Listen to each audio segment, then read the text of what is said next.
Strength training is not psychotherapy.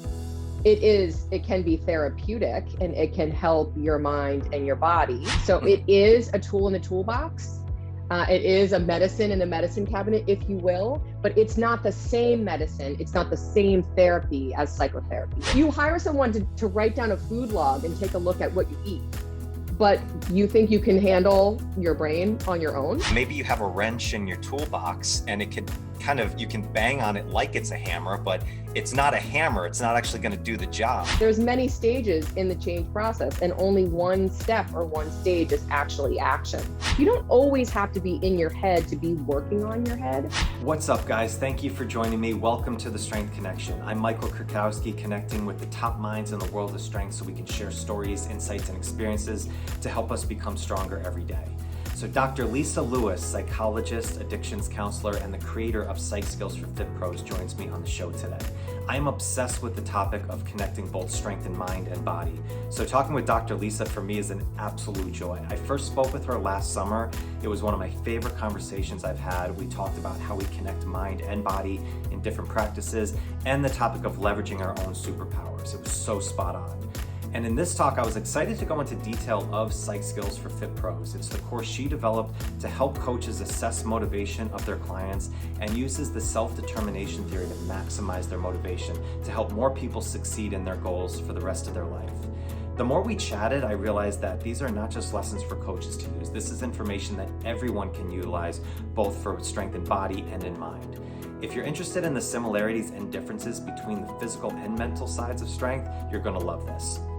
Now you can also watch the podcast as well as listen. Check out this episode and all episodes going forward on YouTube at The Strenght Connection. Go check it out, subscribe to the show, and turn notifications on so you can catch all new episodes dropped every week. Thank you so much for being here. Much love to you, and we'll see you on the inside. Dr. Lisa, good to see you. Thanks for joining me today. Thanks for having me back, Mike.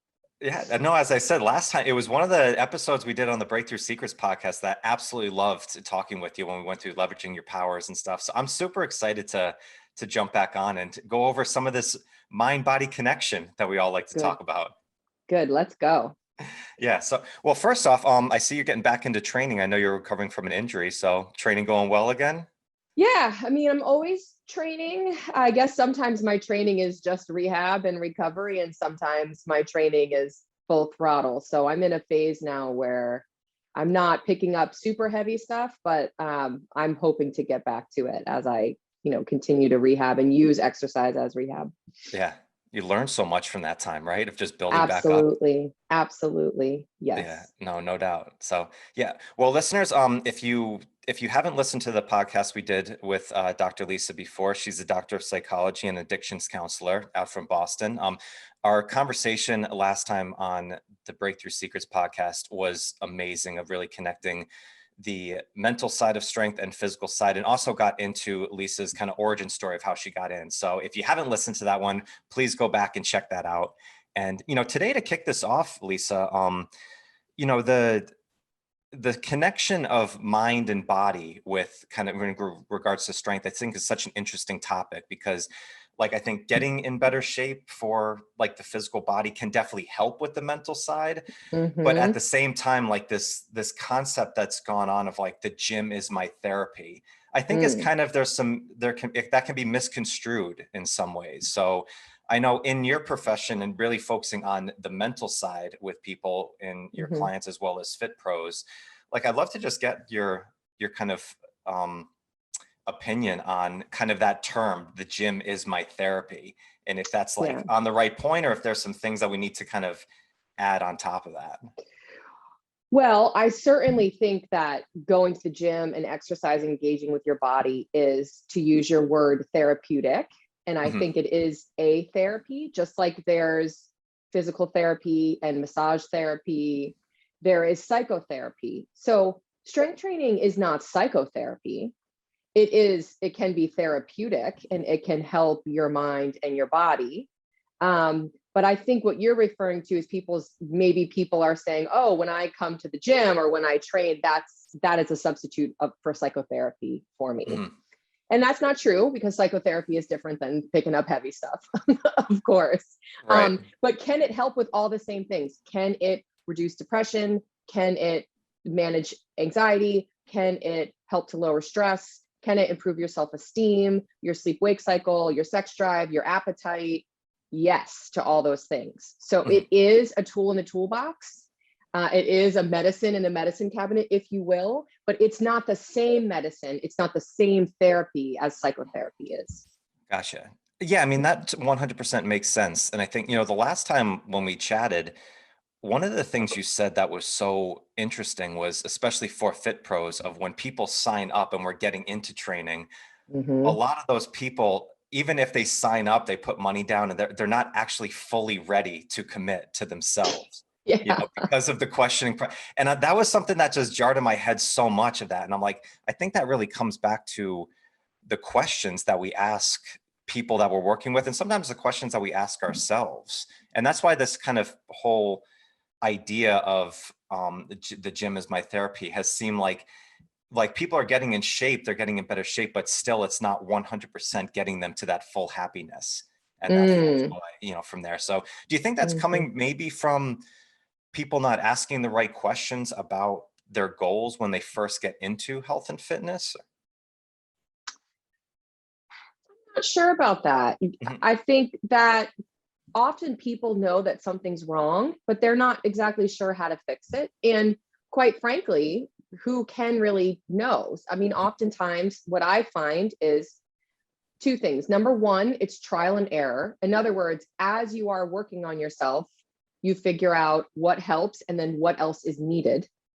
And number two, I firmly believe that all roads lead to Rome. So I think that if somebody is depressed and they choose to start working on themselves by signing up for a gym and working out, that's okay, because what's probably going to happen is they're going to get some benefit, they're going to get some effect, but it's not going to address everything. And what is not going to be addressed is not going to be made clear to them until after they're working out and they're engaged in their training and they're pursuing their goals. Do you see what I'm saying? Absolutely. It's not going to make itself clear until they actually do some work. I think this happens a lot in nutrition, that people will be like, I just need the right coach or the right diet or the right plan. And really what they need to do is engage and find a coach they like and practice a plan to be like, oh shit, it doesn't matter how good the plan is. I need to not snack for pleasure or escape or to kill pain. I actually have an emotional thing going on. But how are they going to know that? How are they going to be able to develop that insight until they actually take the journey of working on the nuts and bolts, X's and O's?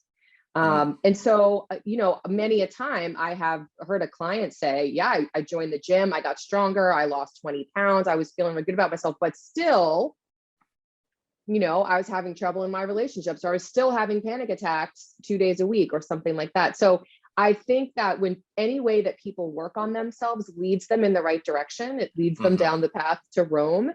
And it's being able to get some feedback and being able to see, here's what's helped and here's what's still needed. And I think that's an important place coaches could come in, is like when you check in about how goals are going, or when you have follow-up strategy sessions, what's going well and what else could be helpful, or where do you want to go from here? Or even coaches saying, I noticed that like you're coming in regularly, you're really getting after it, you're X, Y, and Z. But sometimes when we talk, it sounds like you're still feeling a lot of stress.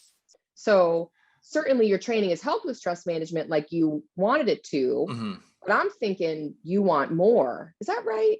And that might be a good door for them to say something like, it's totally helped, but yeah, I still am wicked stressed. I'm still having trouble sleeping. All right, well, it seems like coming in here and getting after it has helped some.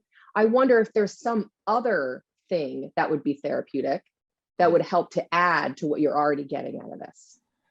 Gotcha.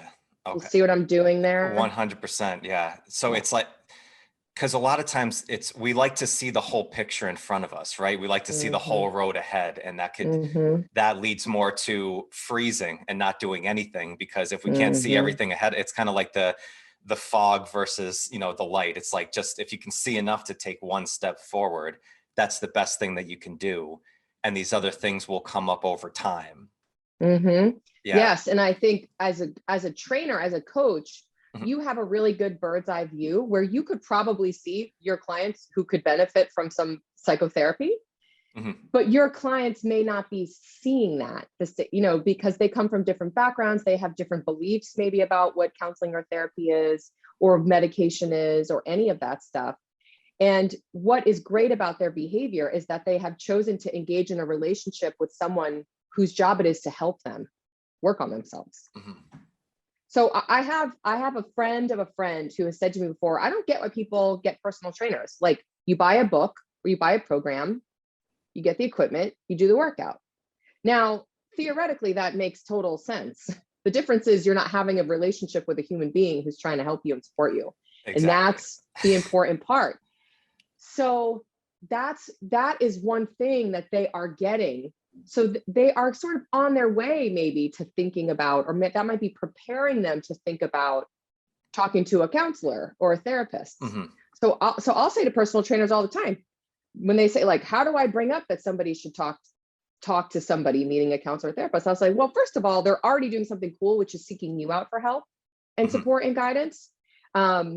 Or I'll say to nutrition coaches, they already came to you. Like, they could read a book and figure out how much protein to eat and how many carbs to eat, but no, they're engaging with you in a relationship. So there's already a precedent there, and they're already doing something cool, which is trying to have another human being help them get better. Right. So it kind of seems like the friend of the friend, it's a very logical way of thinking, right? It's like, Mhm. oh, we have a problem, we close the loop because this is all you need. It's just the information, and I wonder, is it like just now in our time now where information is so easily, readily handleable? Like, there's a million different fitness programs, a million different nutrition programs. I mean, you can even go on and you can, Google different, mental disorders or what's going on in my head, and you'll find some information. Mhm. However, a lot of these things, they usually come from an emotional side of it. And you Mm. you can't solve those emotional problems with just the logical information, right? Well, what stands out to me Mhm. about trying to deal with your own psychological issues is that you will deal with your psychological issues with your psychology. So you will try to fix or improve a part of your body with the part of your body that may be malfunctioning. Does Mm, that make sense? Like, if yes.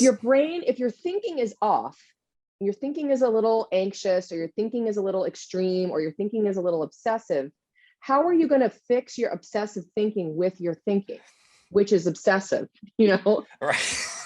So in every other area, like, you probably, and people who are listening who are trainers, or people who are listening who are fitness enthusiasts, do you ever pay or ask someone to take a look at your squat or take a look at your hip hinge?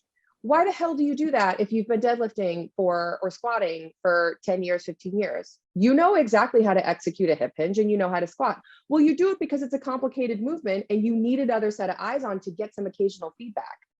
So Right. if you think about the hip and the hip hinge compared to the brain, and the millions upon millions of neurological connections that there are, and the way that each brain is highly plastic and accommodates to your own experience and the way you see the world, the idea that you would never need another set of eyes on the way you think and how you feel is like completely insane. you know Yes. like you hire someone to write down a food log and take a look at what you eat, but you think you can handle your brain on your own? The brain is the most complicated machine ever known to the history of man. Right. And I get on a high horse about stigma around mental health, but if you think about how complicated the brain is and how complicated psychology is and why we think and feel the way we do, it's mind-boggling, especially It's in comparison to executing a deadlift or a squat. I mean, it's exponentially more mhm. complicated, yet we ask people, even experts who are listening to this podcast, ask people all the time to get eyes on and get some feedback about how they're doing and how they're moving. Right. And I think that might be why, right? We go to something like going to the gym because it's an easy thing. Like, if you go and execute a deadlift, it's going to make you feel good. And like you said, all paths lead to Rome. So it's a good Mm-hmm. avenue.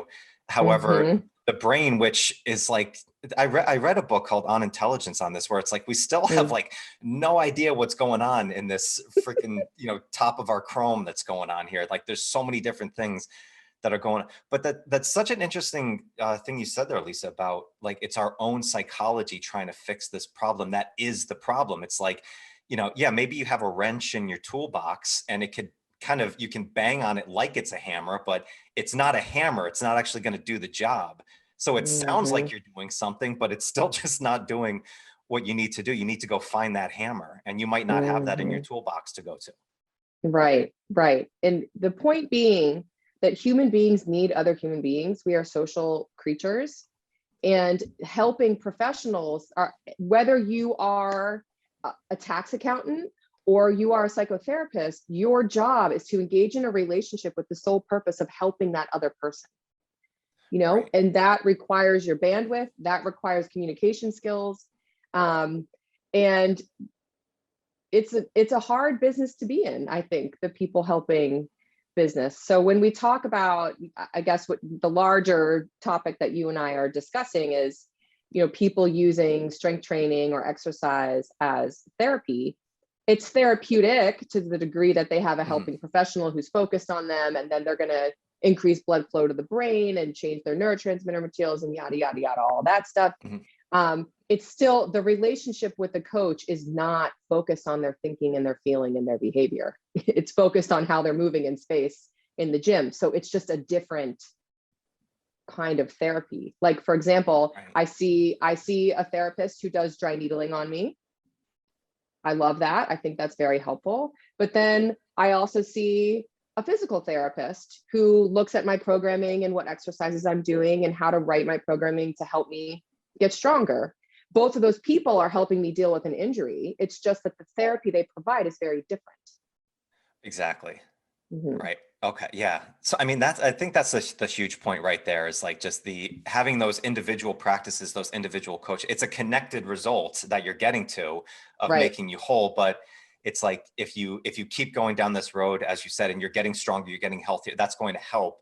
But if there's still that stress issue or your relationship issues, more weight on the bar is maybe not the right fix. That's maybe you got it. Yeah. And I think that's perfect from there.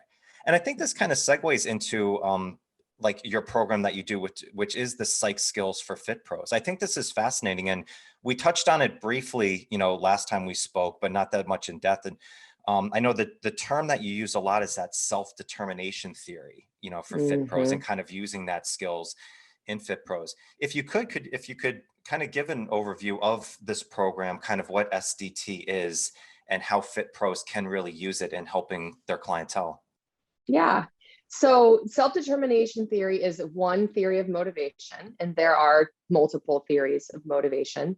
The reason why I love it and feel that it is very useful for people helpers and for personal trainers, coaches in particular, is a few reasons. Number one, it has often been used in sport and exercise settings to do research, to understand people in those contexts. So if you're someone who likes to geek out and read articles and understand how this is applied to athletes, there's a lot of grist for the mill. Secondly, self-determination theory is an organismic theory, which basically means that the theory asserts that wanting to change and grow and improve yourself is part of the human condition. It is this intangible thing that exists inside you, whether that's getting really good at Sudoku or being an amazing baker or being able to pick up 2 times your body weight. All human beings inherently want to gain mastery over aspects of their environment and demonstrate their skills, get good at stuff, and then show it off. And I think that as people helpers, it's very important for us to hold that belief or to have faith in that. Because if you don't believe that people want to get better and want to change and grow, you're probably going to burn out. So take like the Skinnerian kind of psychology, like behavioral psychology, which is like people either do stuff to incur reward or to avoid punishment, and they're just like these like empty machines and reacting to the environment. Like, how are you going to have a happy 20, 30, 40-year career if you're thinking about human beings in this way? It will, I think it will create a situation where you feel that you need to motivate your clients, you need to inspire them, or you need to incentivize them. And I think that sets coaches up to get drained, to get burnt out, to resent their clients, and to not see the resources that clients come with. So in self-determination theory, the idea is you do not have one tank of motivation that's either empty or low or high.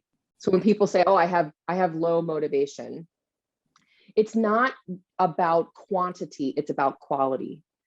So, and quality exists along a spectrum. So some people are motivated for something external, some reward, like I want to look hot at my high school reunion, or I want to look really good at my sister's wedding. Some people come to it because they're like, I really should, and I feel guilty when I don't do any exercise. And then if I do and I have a good workout, I feel really proud. I feel like better about myself. And then some people will say, I really hate exercise and everything about it. However, there's a lot of heart disease in my family, and all the men, every man in my family has died before they get to 55 because of heart disease. And I don't want to be that guy. So even though I'm not motivated to exercise, quote unquote, I will exercise because I want a healthier heart and I want to be around for my grandkids and so on and so forth. Right. So all of these kinds of motives that I just described to you are technically extrinsic. They are a means to an end, as opposed to intrinsic motivation, which is somebody engaging in a behavior simply for the internal state that gets created. Like there's no external reward. And in sports, that happens all the time. People love to get in flow or get in the zone and just play the game to play the game. But in exercise, it's often not the case. And especially when we are talking about people who don't identify as athletic, who maybe didn't grow up being exposed to different sports or physical activities where they have any competency, or where their doctor's telling them they got to do it. Intrinsic motivation is not going to be on the menu. So it behooves all of us as people helpers and as coaches to assess what is motivating the client, what the quality is, and then without judging whether or not that's good or that's bad, leveraging what they have to get the most out of them and to engage them. So you might think it's a lame motivation to want to look good at your sister's wedding, but that's really not your place to make that judgment. And it's not helpful, because the way that person is going to get engaged in a regular habit of physical activity, and the way they're actually going to engage with your training and care about you and pay you and stick with you, is if you respect and focus on what their goal is and keep that goal the goal. So if you're able to do that, if you're able to say, okay, we're going to get you looking and feeling the way you want to feel, here's the plan of how I'm going to execute that. Here's how I work with clients, and here's how we're going to pursue that goal, and here's how we're going to work on it. If you get that woman coming in and getting after it and helping her get a training effect and helping her to see results and helping her to stick with it, guess what's going to happen after 2, 3, 4, 5 months? She's going to enjoy some of those activities. She's going to benefit in terms of her self-esteem. She's going to get improvements in her mood. She's going to get a lot of rewards that are different than just looking hot at her sister's wedding. And that is actually progressing her motivation. That's actually improving the quality of her motivation. But you can't do that by saying, I don't really work with fat loss clients. I work with clients because they want to be better people and because they love exercise and no. So that's really why I think thinking about clients' motivation in terms of qualities, and then without judging it, how you leverage it, is the most effective way to get what coaches want, which is to get results for their clients, to retain their clients, and to not get the life sucked out of them and to get burnout, by trying to be a good coach. That's so interesting because you use that word leverage, which I love, for motivation. And with the burnout, it seems like what comes from burnout is if you're trying to force your own agenda on a person in front of you, where, as you said, and even in my head, I'm thinking I've been doing this for 14 years now, talking with a lot of people, and you have those people that come in and I want to look like this, in our heads, I think sometimes as fit pros, sometimes we can get on our high horse and think like, oh, it's deeper than that. Fitness is deeper than that. When in reality, it's like, no, meet them where they're at. That's where and maybe that other stuff, yes, you can pepper that stuff in afterwards of all the other stuff of the internal feeling. You're going to feel great and stuff. But initially when someone comes to see you, they don't need to hear all that. They have a goal, and that's where they came in. And focus on that goal. And that's really what's going to get them in the door and ultimately kind of gain trust, and then you build a relationship with that person. Correct? Yeah. So you're outlining very nicely, eloquently, that coaches are holding two things really. So one is the client's goal. They want fat loss or whatever. And the other is what their own mission and values and passion is, which is probably not fat loss, which is probably something more deep, like you're saying. And it is deeper. You know, all of us, everybody who's listening, whether you're a coach or you're a fitness enthusiast, like this is a highly meaningful personal part of your life that is closely connected with your identity.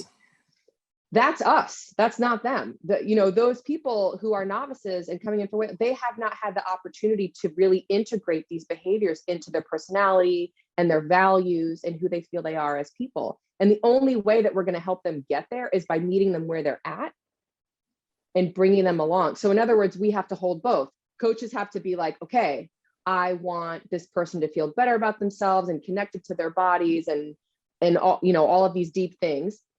And I'm also going to keep the goal, you know, Dan John, and I'm going to talk to them and focus with them and write their goals around fat loss. And as we are working together, the coach is in charge of handling those two things and seeing the client progress and then shifting language, because I do think there's ample opportunities in training sessions to say, hey, you know what, Jeannie, you came in here just wanting some fat loss, but you feel like such a badass after you crank out a pull-up. And I love to see you with your chin up and your head held high, feeling really proud for how much strong. It seems like this had a really positive impact on your soul. And maybe Jeannie will be like, yeah, that's totally you know what? True. Hell yeah. Right. But you don't get to have that moment of reflection to her if you're not meeting her where she's at and working with her on the stuff that she wants to work on. Gotcha. Do you think that then Fit Pros, like with psych skill, because it does, like, I think now a lot of people who are in the fitness business or getting into it understand that this part of it is there, whether you like it or not, but almost that can be misconstrued. Like the Fit Pro, we don't need to be a psychologist. We don't need to be Dr. Lisa, like, and go so deep into it. It's like, if we just focus on that, and then, because it almost seems like when coaches, we start to get a little bit of knowledge, like at the beginning, like these are almost easy things because you don't know anything. Like you can just focus on the person talking to, okay, cool. You want to lose 20 pounds? We'll just go do that. Then all of a sudden you start learning more stuff and you want to just throw everything at people right away. When like, yes, they are going to feel greater. Yes, they maybe are going to stave off their heart disease from the family and stuff. But at the moment, they don't need to hear that yet. They just want to know that they have a plan of getting down to 20 pounds. From there. It's important that the client knows that you're on board with what they want.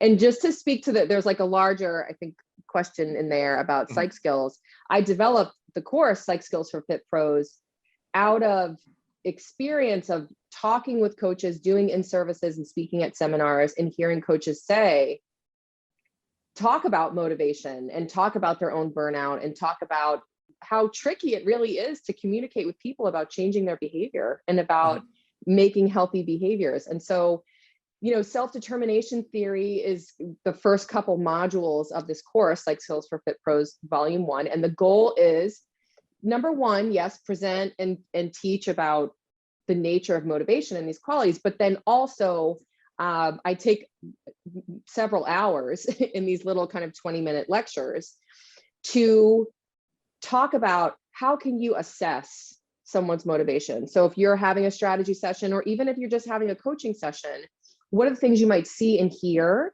that can help you to spot and identify what kind of motivation your client has? And then I spend plenty more lectures talking about, so then what do you actually do? What is actually the intervention that you would make in a strategy session or in a training session to leverage that motivation, to progress that motivation, to keep the pot stirring, you know, to keep their motivation up. So that is a very large portion of the course. Also included in Volume 1 is the transtheoretical model of change, otherwise known as the stages of change. And the reason that I include that is because most coaches are helping people make permanent changes to their behavior, or what we want to be permanent, sustainable changes to their behavior. And all of us like working with people who are ready to change. And in fact, most people are not ready to change. Yes. So the change process, there's many stages in the change process, and only one step or one stage is actually action. So you talked earlier about, people signing up to come work with you or to come get some training, and then you start working with them and you're like, I don't know if they're ready. Like, they're not actually, so they may have signed up being in like a preparation stage. Like, I think this year I want to take better care of myself. But they're actually not ready to execute what the plan is. And that is normal. That is a normal part of change. But what does it do to us as people helpers? Oh my God, we take it personal. We think it's about our programming. We get pissed off and resentful. It just gets in there and it messes us up, as opposed to being like, the person's paying me, person's signing up, and the person's not doing any of the things I'm encouraging them to do. I wonder what's going on with that person. Right.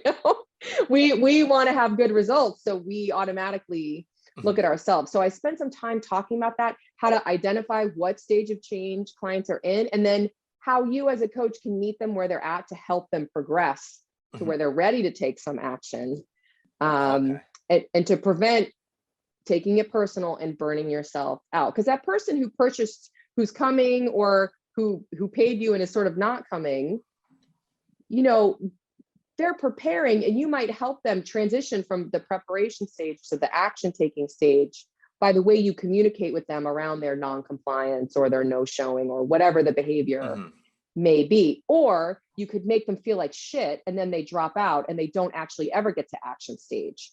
So do you see what I'm saying? Absolutely. There's a way that you can interact with an individual to help them progress.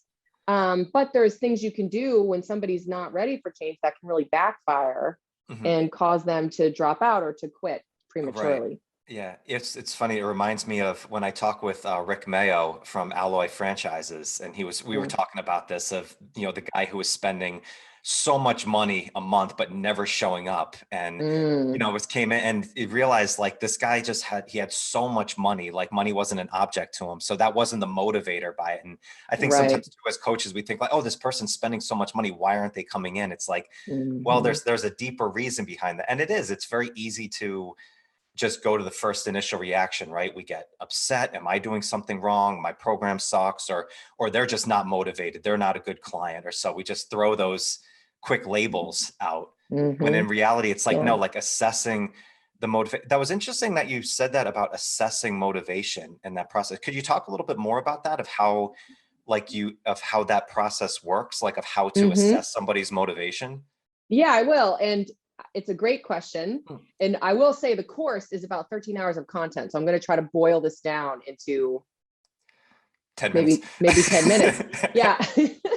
But every coach is putting their eyes on their client every time they come in, and they're seeing, how are they moving today? What are they saying about the movements that they're doing? So everybody who's listening is always assessing how's mobility look? Does this person have plenty of stability today? Are they having a day where they're feeling strong, or a day where they're feeling kind of cranky and crappy? And probably most coaches out there, if your client is having a bad day or an off day, or if they just had an injury or they did a big run the day before, you know how to regress exercises. And then if they're getting after it, everybody knows and loves how to progress exercises. So everybody listening already does this when it comes to physical training. So to assess motivation, you are observing your client and you're listening to what they're saying. So if a client's coming in and they're talking about, I went dress shopping with my sister and the other bridesmaids, and they all want to wear this like strappy thing, and I don't want my arm flab hanging out. So what are they talking about? They are talking about some external reward, some external result that they want. They want to change in the way their body looks in a dress. And so are you going to be talking about, their self-esteem that day? No, you're going to be talking about, all right, so let's work on your pull-up. Let's get in some push-ups today. You're going to be addressing what they're talking about. That is an external regulation there. If the client comes in and they're like, I really did not want to come in today, I was feeling so lazy, I just wanted to sit on the couch and watch Netflix, but I would have felt really guilty. I knew that I would feel like a piece of crap if I canceled on you on the last minute, and I didn't want to deal with that like shame for the rest of the day. This is an introjected regulation. This is a type of motivation that comes from wanting to avoid guilt and shame or wanting to incur pride. It's like a social emotion. So it's kind of internal because you're feeling a feeling, but you're feeling the feeling based on the social environment. Like if it wasn't for them not wanting to let you down, their ass would be on the couch. Gotcha. Got it. So it's not the best quality of motivation. And anybody who's listening, you know, I say this very carefully. I was raised Catholic, so I feel that I have license to say anybody out there listening who's Catholic knows about Catholic guilt. Catholic guilt is introjected regulation. It's this idea of like, ooh, I don't want to feel bad, so I'm going to go ahead and do this behavior, or I'm going to not do this behavior. Yes. So is that awesome? And is that something that's sustainable over years and years? No. But if somebody got their ass off the couch that day and got into train that day, and that's the reason why, that's good because they get one more training experience with you. And then what you get to say is like, you're such a badass for coming in here, even though you didn't feel like it. That's awesome. Let's see if we can make you feel like you're an ass kicker by the end of your training session. And then at the end of the session, you would say something like, how do you feel now? And I say, oh my God, I feel so much better about myself, like totally turned me around. So you're highlighting that, you're accenting that. That's not the day when you're like, oh, are you ready for that strappy dress? Because that's not what they're talking about today. Today, they're talking about feeling pride. They're talking about that emotional state that they changed because they worked out. Yes. And that leaves open an opportunity, right? That leaves open an opportunity. So they're like, you know what? You felt like a badass today. Next time you feel like I just want to sit my ass on the couch and watch Netflix, you can remember this day and know how great you felt after getting in and working out. Like it's almost, you can use that as an opportunity to build another brick on top of that foundation. Exactly. And then to take it one step further, people who have identified regulation, like this might be a guy who comes in to see you and says, you know, I have always hated exercise. I've never been an athlete. I was bullied a lot by other kids because I was like always like the smallest guy playing sports. But, you know, my wife is complaining that I'm in really bad shape and my doctor is on my ass to do something about my cholesterol and my heart health. And so I got to make that stuff better. So I'm here. And so with that guy, what you're doing is you might be providing some information or education like, okay, one thing I want to do is get you a training effect. So even though we're going to be doing some weight training, I want to make sure we're getting your heart rate up and we're getting your breathing up because that's going to help your heart get stronger. That's going to help your lungs work more efficiently. And then at the end of the training session, you might say like, how are you feeling? I noticed that you were really working hard for like 25 solid minutes. You were sweaty, you were breathing heavy. That's going to get you the results that you want. So you're focusing on the end that they want out of it. So it's called an identified regulation, meaning the behavior is a means to an end. They don't care about the means, they care about the end. And so you bring it back to the end. So sometimes you might even say to a client, like, I know you might not be excited about ... exercise, but I know you want to improve your heart health. So this is going to give you a lot of bang for your buck. And I promise after that, we'll do something you really like. And maybe you get to learn about the stuff that your client likes. But so you're joining with them to focus on how can I maximize getting the most out of, you know, what I want, maximizing my heart health or maximizing whatever else the identified motivator might be. That older adult coming in because they want to be able to play in the backyard with their kids, you know, that's working on mobility, that's working on maybe agility, that's working on being able to get them a little more cardiovascular fitness. It's interesting because as you kind of said a little bit before about there's the different types of motivation, right? It's the pain versus pleasure model. It's like either I want to get pleasure or I want to avoid pain or future pain. And I used to have debates with people all the time about what's the better motivation. And now kind of talking to you, it's almost like, I think that's kind of a bullshit debate to have because they're all motivations. They can all be powerful. It's just who's the person in front of you that you're talking to. And I think that's such an important thing and I think this is so great for fitness coaches of talking to people, but as I'm listening to you too, you can do this for yourself, it seems, as well. Like this could be a self-practice of like talking to yourself about this and doing Totally. this. And I think that's such an important point you're making, because people will say like, oh, I don't have motivation, or I have low motivation. So for example, a couple of years ago, I did a podcast with a woman who works with a lot of women who are perimenopausal, postmenopausal, around fat loss. And the woman who was interviewing me said, women will DM me or email me or message me all the time saying, oh man, it's so frustrating. I have no motivation. I have really low motivation, but I know I need to do something. And I'm like, okay, first of all, they're DMing you. Second of all, they're expressing frustration, aggravation, disappointment. That is all motivation. That's energy. Like they have lots of motivation. They're not leveraging it, and they're confusing intrinsic motivation with any kind of motivation. Like you don't have to be excited and happy and joyful to do your meal prep. You know, you don't need that level of that quality of motivation to execute the behavior. And so that's right. We all have motivation. I mean, of course, I have days where I love strength training and it brings me a lot of joy and pleasure, but then I have other days where I'd rather not go. And I bring myself for some reason or the other. Or for example, I love picking up heavy stuff. A lot of mobility drills. I mean, I'd rather bang my head against the wall, right? Oh my but gosh, I identify I'm so with you.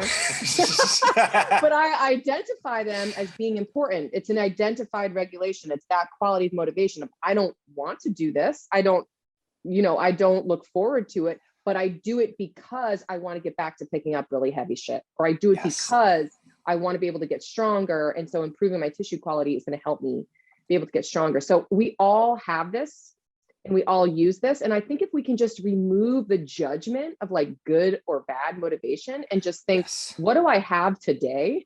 And how can I make that work for me? Is you just get a lot more bang for your buck out of thinking that way. I think that is such an important topic, not just the mobility haters club that we just started, which I mean, I think we can add to, because every time I work with my coach on it, and we do some mobility drills, I feel freaking amazing afterwards. And I'm like, why don't I do this more? It's like, it is a banging my head against a wall because I want to go lift heavy shit off the ground.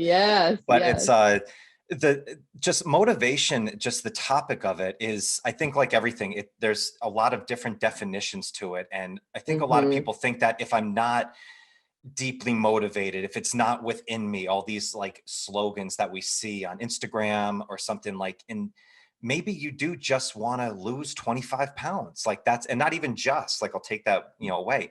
Maybe that's really important to you. And that's a driving factor. And as coaches, I think if we take that and you'd be like, that's freaking awesome. Like, let's go do that.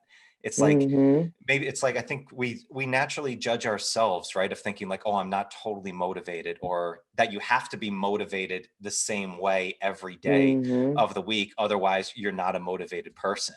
And it's a tough thing to get through. So kind of like just talking with a coach or talking with somebody else about this, not just staying in your own head, comes back to your own psychology is in your own head. Of getting getting this down. So do you think it's important to do some sort of like writing practice or kind of self-assessment with this, even if you are working with a coach, to do this yourself throughout the week? Or is it like kind of a once a week check-in is a good time to do this? Do you have any kind of opinion on that regarding these terms? I do have an opinion, and my opinion is what's going to work for the individual. Like some people love to write lists or love to journal things or love to make notes on their phone or have some kind of check-in. And some people will like triple eye roll and, are like, oh my God, I hate that idea. And so I want each individual to figure out what is going to serve you and what is not going to serve you. So for example, it doesn't serve me well to journal. It serves me really well to talk to a good friend, just like vent, just share. So verbally communicating is much more useful for me than journaling or writing lists. Some people really like to listen to podcasts or watch documentaries or sort of like engage with material that is congruent with their values and goals. And so even though they're not reflecting on their own, their own is being reflected to them, like back in whatever kind of content they're absorbing. And I think that can also be useful. So you don't always have to be in your head to be working on your head. I think the important thing is that we should all develop ways, we should all have skills for how we can be in touch with ourselves and sort of like know thyself. Right. And so that might be, you know, listening to podcasts and thinking about them, might be talking with a friend, it might be writing lists, it might be working with a coach.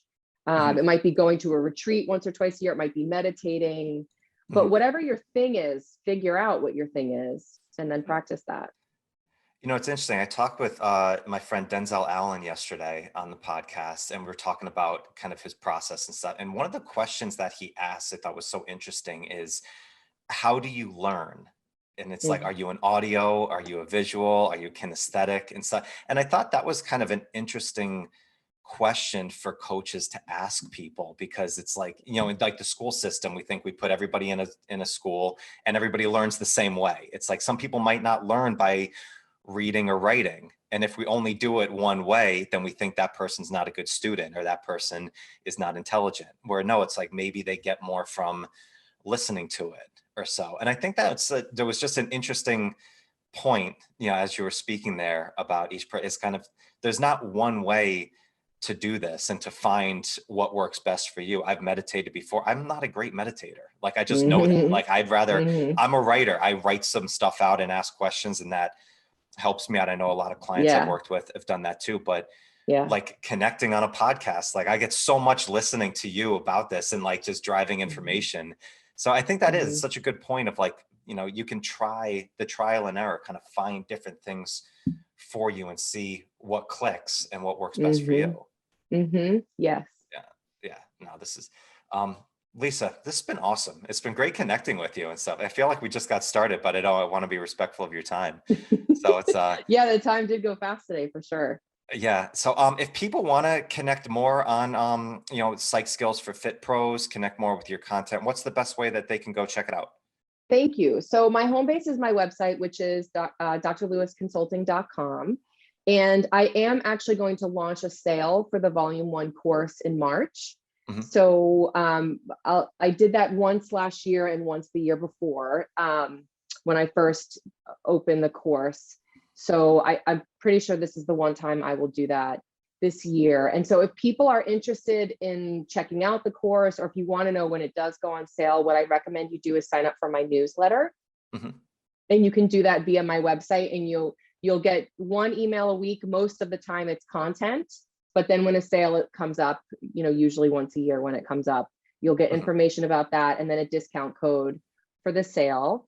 And then also my baby, my ongoing project is my Instagram feed, which is, you know, about 3 times a week. I try to post on connecting strength training and exercise with mental health and psychology in some way. And so if somebody just wants like a little daily dose that way, you can follow me at Dr. Lewis Consulting. Perfect. Awesome. And yes, no, anybody who's not just a brand new fit pro, but been in the business or so, please take the advice of Dr. Lisa, go get this course. I know it's going to be phenomenal for you. So, and I will add, the course is approved for 1.3 CEU by the NSCA and NASM also. So if people out there are like interested and then also needing some CEUs, this could be a way to get that done. It's an online course. It's do it at your own pace. It's all lectures that I've broken up in anywhere from like 10 to 20, 25 minutes. So you can just do a little bit and then get back to your day and get through the course on your own time. Phenomenal. Awesome. Dr. Lisa, thank you so much. This was great. I need to talk to you again soon. We think a lot more to talk about on this topic. I appreciate it. Thank you. Thanks, Mike. Talk to you soon. Awesome. Listeners, thank you so much for connecting. If you want to follow Dr. Lisa, grab her content, you know where to do so now. Catch you on the next one. Bye, guys.